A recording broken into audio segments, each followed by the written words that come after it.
Повертаючись додому з роботи чи з будь-якого іншого місця, ми миємо руки.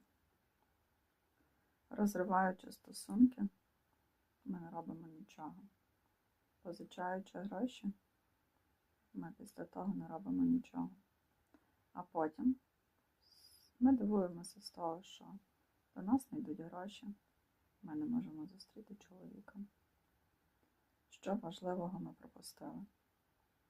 Правильно, очистка ментального тіла, яка після невдалих стосунків прибере канали, які були створені з чоловіком, або після позичених грошей залатає дирки в фінансовому каналі. Що важливо в тому розуміти? Що ментальне тіло так само потребує чистоти, як наше фізичне тіло. І якщо ви не будете дотримуватись таких правил, тоді ви можете жалітись тільки на себе.